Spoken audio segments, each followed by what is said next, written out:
Los Angeles cold case, the Hollywood Starlet Who Disappeared, true crime documentary. It began on a warm October night in Los Angeles, one of those nights when the city feels alive, loud, and full of secrets. A young Hollywood actress named Jean Spangler walked out of her tiny apartment, smiled at her sister-in-law, and said she was heading out for a short meeting. She was dressed beautifully, like she was ready for a role she had been waiting her whole life to play. She promised she wouldn't be long. But that night, Jean never came home. By the next morning, her family realized something was terribly wrong. Her purse was found ripped open in Griffith Park, the strap torn as if someone had pulled it from her. And inside her purse, police found a strange note. It was unfinished, messy, and it looked like she had written it in a hurry. It said, "Kirk, can't wait any longer. Going to see Dr. Scott. It will work out best this way." No one knew who Dr. Scott was, and the name Kirk sent Los Angeles spinning with rumors, because the only famous Kirk Jean had worked with was actor Kirk Douglas. When the news reached Hollywood, reporters and police rushed to every studio where Jean had filmed scenes. Douglas himself said he didn't know what the note meant, but the media didn't care. The story was exploding across America. A rising Hollywood starlet had vanished without a trace. Before anyone could slow down to understand the danger, the case was already twisted with more mystery than answers. But to understand how Jean reached this moment, walking into the Los Angeles night, unaware she would never return, we must go back to the beginning. Because behind the bright lights, shiny movie posters, and the dream of Hollywood fame, Jean Spangler's life was far more complicated than the public ever knew. Jean grew up in Los Angeles. She was tall, beautiful, and always smiling. People said she lit up a room the moment she walked in. She dreamed of being a dancer and an actress, and she worked hard for it. She took small roles, bit parts in movies, and worked as an extra whenever she could, just to stay on set. She didn't complain, didn't brag, and didn't act like she was better than anyone. She just wanted to make it in Hollywood. But outside of her dreams, her real life was messy. Jean was a single mother raising a young daughter named Christine. She shared an apartment with her sister-in-law, while she fought a long court battle with her ex-husband over money and custody. Some days she barely had enough cash to take the bus to film auditions. Still, Jean never stopped trying. She told her friends that one good movie role could change everything. And by late 1949, it looked like she was finally getting noticed. She had just appeared in a film with Kirk Douglas. She had auditions lined up. She had new photos taken. And she kept telling people, "Things are getting better. I can feel it." But behind these small wins, Jean's personal life was becoming dangerous. She was meeting secret people. She had arguments with her ex-husband. She had friends who said she was scared of someone but refused to say who. And there were rumors, whispers, that Jean was involved with powerful men in Hollywood. Some said she was dating someone who didn't want the public to know about her. On the day she disappeared, October 7th, 1949, Jean left home saying she needed to meet her ex-husband to talk about child support. But when police questioned him, he said he hadn't seen her in weeks. That was the first lie, and it wouldn't be the last. Later, witnesses came forward saying they saw Jean with a tall man in a dark suit at a grocery store near Sunset Boulevard the night she vanished. Others claimed they saw her get into a car with two men near the park where her purse was found. No one knew if these people were telling the truth or trying to get attention from the newspapers. Police pushed harder. They searched studios, nightclubs, hospitals, hotels, everywhere. They even asked doctors if anyone named Dr. Scott had treated a woman recently. No one knew him, or maybe no one wanted to admit they did. Day after day, the case grew colder. Hollywood continued working. Movies continued filming. The lights stayed bright. But Jean Spangler was gone. And the strangest part? Even with all the clues, the note, the broken purse, the witnesses, the lies, not a single person could explain how a Hollywood actress vanished in Los Angeles without leaving a single trace behind. The deeper investigators looked, the darker the truth seemed to get. Because Jean wasn't just chasing movie dreams, she was surrounded by people with secrets, people with money, people with power, people who didn't want their names ever linked to her. And just when detectives thought the case couldn't get more confusing, a new lead appeared, one that would shock Los Angeles and send the investigation in a completely different direction. A lead that suggested Jean may not have disappeared by accident at all. The new lead hit the Los Angeles Police Department like a lightning bolt. A woman came forward claiming she had seen Jean Spangler alive, but not in Los Angeles. According to her, Jean had been spotted nearly 400 miles away, walking quickly through a crowded bus station in Palm Springs just a few days after she disappeared. The woman said Jean looked nervous, almost scared, and kept glancing behind her as if someone was following her. At first, detectives didn't believe it. How could Jean make it all the way there with no car, no money, and no one seeing her travel? But the witness repeated her claim again and again, refusing to back down. She was sure. She said she recognized Jean because she had seen her in movies and newspaper photos.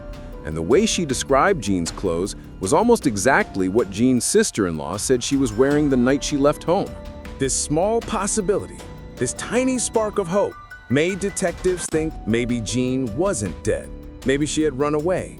Maybe she had gotten in trouble and was trying to escape something or someone. But when police checked the bus station and asked around, no one else remembered seeing her. No one had sold a ticket to her name. And no one could explain why Jean would suddenly leave her young daughter behind. That was the part that didn't make sense. Jean loved Christine more than anything. She wouldn't abandon her. Still, the witness account changed the mood of the case. Reporters jumped on the story immediately, filling newspaper stands across the country with bold black letters.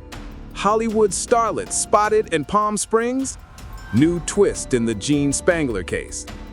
As police chased this possible lead, they learned something disturbing, something that shifted the investigation in a darker direction. A woman who worked with Jean on a film said Jean had been seeing a man who was married, older, and very well known. She said the man was powerful, someone who could make or break careers in Hollywood. She didn't know his name, or she didn't want to say it, but she told police that Jean was afraid of what would happen if anyone found out about them. At the same time, another friend came forward saying Jean had talked about a problem that she needed help with, and that she was supposed to meet a doctor secretly a few days before she disappeared. When detectives asked if the doctor could be the Dr. Scott from the purse note, the friend nodded. She didn't know the man personally, but she had heard Jean mention the name before. Suddenly, the note didn't seem like a random scribble. It felt like a warning, or maybe even a goodbye. Police began to think the case might involve an illegal doctor, or someone trying to hide something that could damage their reputation. The deeper they looked into Jean's personal life, the more they found themselves tangled in the hidden world behind the Hollywood glamour. Nightclubs, late-night parties, secret relationships, and people who would do anything to protect their image. But then detectives discovered something they never expected. Jean's ex-husband, Dexter, had lied more than once. They learned that he had argued with Jean multiple times before she vanished. Loud arguments, the kind neighbors remembered. The two fought over money and child support almost every week. And Dexter had a new wife who did not want Jean around. When police questioned him again, his answers were cold and robotic. He didn't show concern, sadness, or even anger. He just said Jean was probably off with some Hollywood guy. Investigators didn't trust him, but without proof, they couldn't do anything. Then came another shock. A gas station worker near Griffith Park claimed he had seen a dark car pulled over late the night Jean disappeared.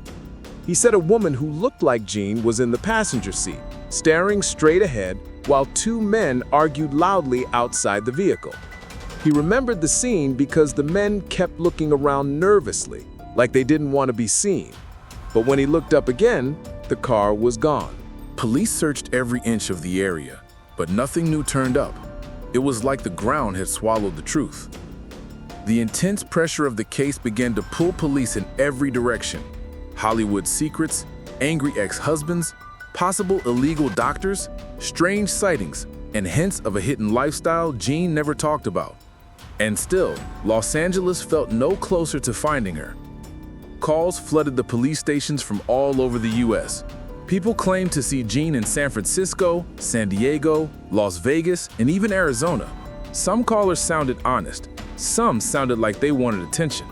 Detectives chased every serious lead, losing sleep, burning through files and rereading the purse note over and over again. But the note only raised more questions. Who was Kirk? Who was Dr. Scott? Was Jean running from someone or being taken to someone? Even stranger, someone reported that Jean had been spending time in a nightclub connected to organized crime. Men who didn't want their names in newspapers and didn't like women who talked too much. That tip made detectives wonder if Jean had seen something she wasn't supposed to see, something dangerous enough to get someone killed. As days turned into weeks, hope slowly drained away. The newspaper stopped printing her story on the front page. Studios went quiet. Hollywood looked the other way, and Los Angeles started to move on. But the detectives working the case didn't. They couldn't, because every clue pointed to something bigger, something hiding under all the rumors and lies. And then one night, during a late review of old witness statements, a detective noticed something everyone else had missed. A small detail buried deep in the notes that connected Jean to a dangerous group of people who were known for making people disappear. A detail that would change the entire direction of the case. A detail that hinted Jean may have been taken, not because of who she was, but because of what she knew. The detail the detective found was small, almost too small to matter. It came from a nightclub employee who had been interviewed weeks earlier. At the time, he said he didn't know Jean personally, but he had seen her around with people he didn't want to talk about. When the detective reread the statement, one line jumped out. She asked the wrong question one night. After that, they didn't want her back. When police tracked him down again, he wasn't as confident as before. His hand shook, his voice kept dropping to a whisper, like he was scared someone was listening. He finally admitted that Jean had been spending time with a small group of men who had connections to organized crime in Los Angeles. They weren't famous, they weren't in the newspapers. They were the type of people the public never saw, but everyone in certain circles feared. He said Jean had overheard something one night, a conversation that wasn't meant for her. Something involving money, threats, and a person who owed someone big. The employee didn't know what she heard exactly. He only knew that after that night, one of the men warned Jean to keep quiet if she knew what was good for her. Jean had laughed it off, telling friends she didn't scare easily. But the detectives suspected she had been terrified. Suddenly everything began to click. The note in her purse, the missing doctor, the sightings that didn't add up, the men outside the car arguing near Griffith Park. Jean may not have been kidnapped at random. She may have been silenced. As detectives followed this new direction, they discovered even more unsettling information. Jean had been asking questions about illegal doctors, men who operated quietly, late at night, without records. These doctors were often tied to dangerous people. If Jean had gone to one of them or mentioned one of their names to the wrong crowd, she could have put herself in unbelievable danger. Then came the most disturbing clue of all. A woman living near the edge of Griffith Park reported something she had seen on the night Jean disappeared, but never thought was important until she read about the case again. She said she heard a woman scream in the distance. It wasn't loud or clear. It was faint, like someone calling out from far away. She had looked outside but saw nothing. Minutes later, she heard a car speeding off. The timeline matched perfectly. The location matched the purse, but there was still no body, no weapon, no proof. Detectives returned to Jean's family to ask if she had enemies. Her sister-in-law burst into tears. She said Jean had recently told her, "If anything happens to me, take care of my daughter." Don't let her stay with him. The him was her ex-husband. Whether Jean feared her ex-husband, the men from the nightclub, or the doctor named in the note, no one could say, but Jean clearly knew she was walking into danger. As the investigation continued, a final twist pushed the case into the darkest corner it had ever reached.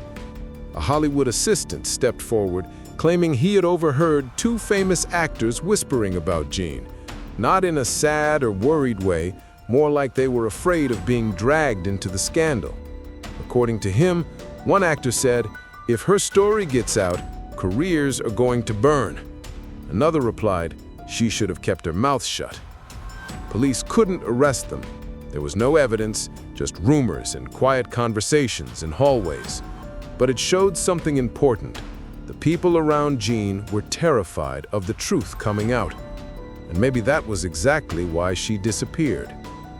By the end of the year, the case went cold. Completely cold. No one was charged, no body was ever found, no solid clue ever surfaced again. Jean Spangler simply vanished from the world. Her daughter Christine grew up without answers. Her family never stopped searching. Detectives retired with the case still haunting them. And Los Angeles? Well, Los Angeles moved on like it always does. The bright lights kept shining, new stars took the stage, and Jean became another Hollywood mystery, another name on a long list of dreams that ended in shadows. Even today, decades later, Jean's disappearance is one of the most chilling cold cases in Los Angeles history. People still debate what happened. Some think she ran away, others think she was taken. Many believe she knew something too dangerous to share. But one fact remains. A young Hollywood starlet walked into the night, and the City of Angels never saw her again.